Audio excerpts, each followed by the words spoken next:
Здравствуйте, уважаемые зрители канала! Сегодня мы предлагаем вашему вниманию новый выпуск на тему «Тайна гибели. Что поразило врачей при вскрытии Василия Шукшина?». Всесоюзно известный актер, писатель и режиссер Василий Шукшин умер в 45 лет. Причем ничего не предвещало его смерть. Он ушел спать и не проснулся. В официальном заключении указали, что у Шукшина случился инфаркт миокарда. Однако родственники и друзья в это не поверили и настаивали на повторном вскрытии. У них появились сомнения и предположения о том, что умер Василий Макарович не своей смертью и, возможно, был убит агентами КГБ.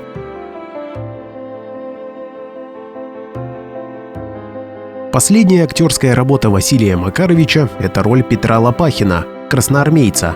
Фильм «Они сражались за родину» режиссера Сергея Бондарчука снимался по одноименному роману Михаила Шолохова. Шукшин не хотел сниматься в этой кинокартине, так как готовил свою работу. Но в Госкино настояли, взамен пообещав дать добро на съемку фильма про Степана Разина, который давно добивался Василий Макарович.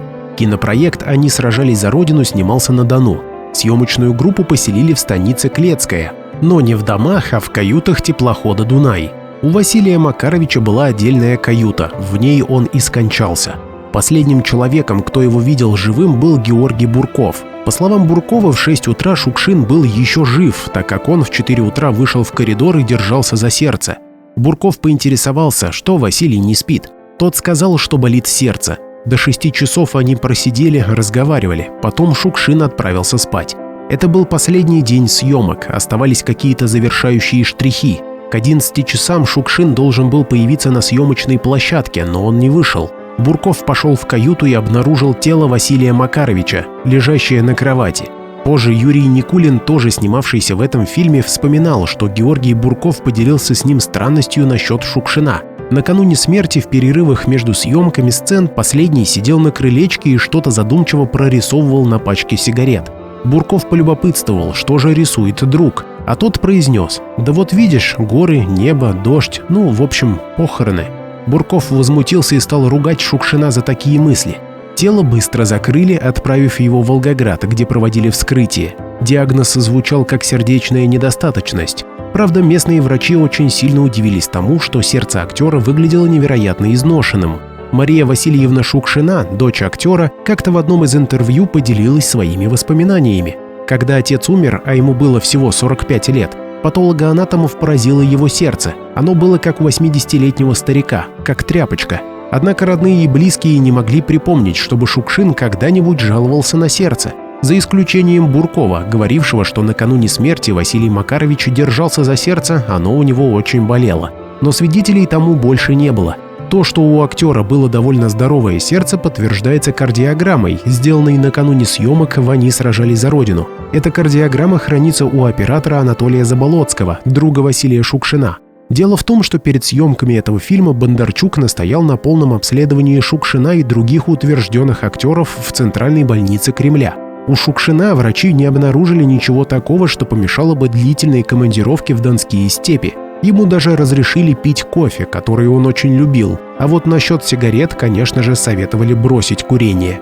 Да, Василий Шукшин страдал язвой желудка, она его периодически мучила, потому что кофе ему не разрешалось. А тут, видимо, болезнь отступила, раз врачи были не против кофе. В остальном же со здоровьем у актера было все в порядке. Друзья и знакомые говорили, что много проблем Шукшину принесло главное дело его жизни – тот самый фильм про Степана Разина.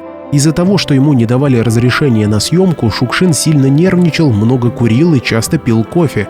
За ночь, просиживая за печатной машинкой, он мог выпить целую банку растворимого напитка. В документе о причине смерти актера было уточнение, что его сердце остановилось из-за интоксикации кофе и табаком. Кроме того, упорно ходили слухи, что Шукшин умер из-за постоянных алкогольных возлияний. Правда, к моменту кончины Василий Макарович уже лет 8 не употреблял никакого алкоголя. В общем, сопоставляя все эти факты, родственники Василия Шукшина пришли к выводу, что он был просто убит. В середине 1990-х годов супруга актера Лидия Федосеева-Шукшина говорила: «Я уверена, в ту ночь произошло убийство, чего Вася и боялся последнее время. Предчувствие было, Вася никогда не жаловался на сердце».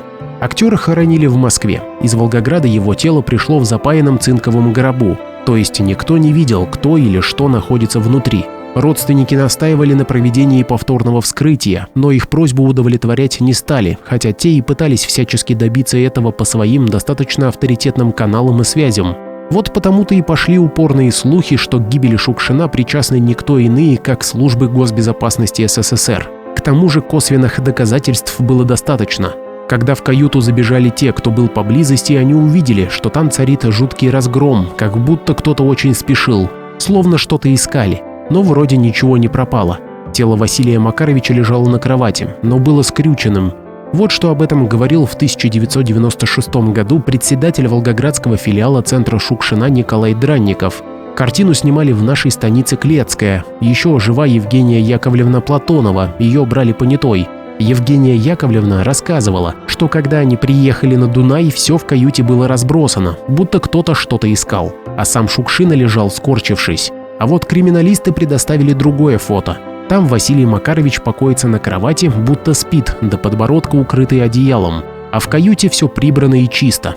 Более того, по словам понятых и свидетелей, в комнате витал легкий запах корицы. Такой запах характерен для некоторых ядов растительного происхождения, которые содержат вещество кумарин.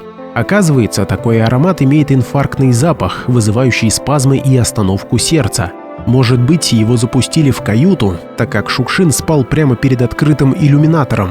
И сделать это мог один из странных людей, то и дело появлявшихся на съемках и похожих на сотрудников КГБ. Еще один факт был рассказан Георгием Бурковым. Как-то он обмолвился о странной чашке с кофе, которая находилась в каюте актера, и которой сам Шукшин не наливал и не заказывал. Василий Макарович решил, что кто-то из съемочной группы сделал ему сюрприз и, наверное, выпил. Но потом чашка исчезла. Хотя Георгий Бурков этого прямо не говорил, но все же давал понять, что думает о том, что кофе мог быть отравлен. Интересен тот факт, что Бурков, который был последним, кто видел Шукшина, многое не договаривает. Близкий друг Василия Макаровича, актер Алексей Ванин, поделился с исследователем Федором Розаковым. Есть тайна в смерти Шукшина. Многое мог бы поведать Жора Бурков, но он унес тайну в могилу. Раз 20 мы приглашали Жору, чтобы откровенно поговорить о последних днях Шукшина. Он всегда соглашался, но ни разу не пришел.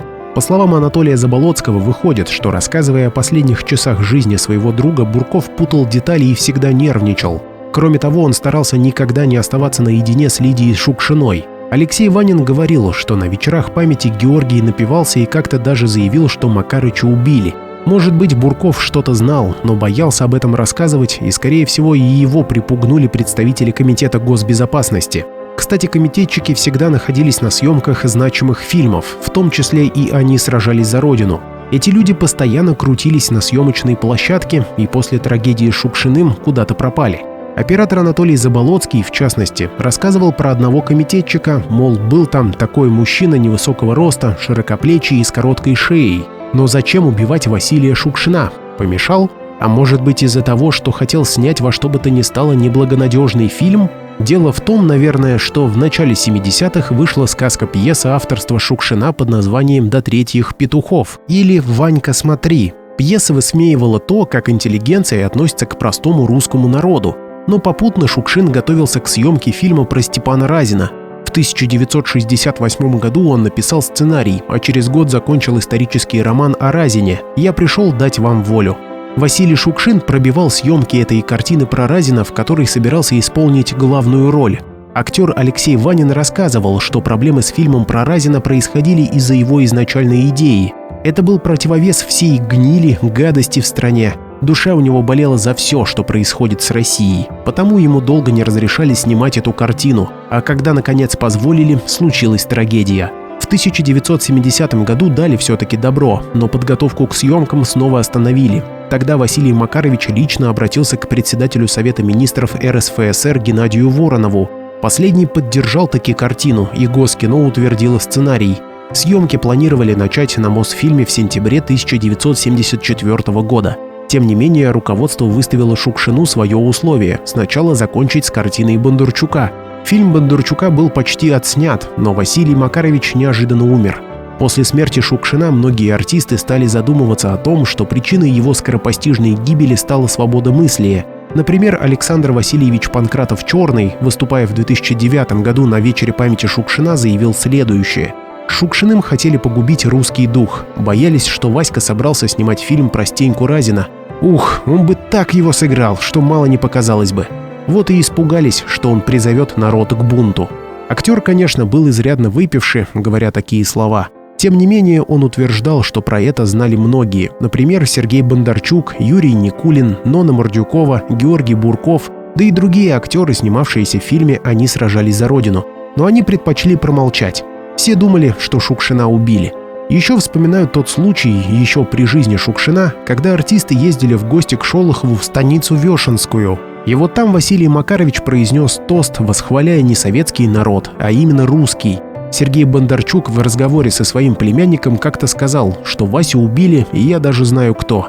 Бондарчук находился в хорошей дружбе с Цвигуном, и тот, возможно, и поделился правдой. Получается, что причиной убийства, если допускать такую версию, могло стать то, что Шукшин искал в своих фильмах не советскую идею, а исключительно русскую. Потому-то фильм о неоднозначном историческом персонаже, каким был Степан Разин, да еще и по роману с сильным названием «Я пришел дать вам волю», очень не понравился руководству КГБ. Никто же не знал, как отреагирует советский народ на откровения, которые готовились алтайским мужиком Васькой Шукшиным. Сотрудники КГБ понимали, что договориться с режиссером не получится.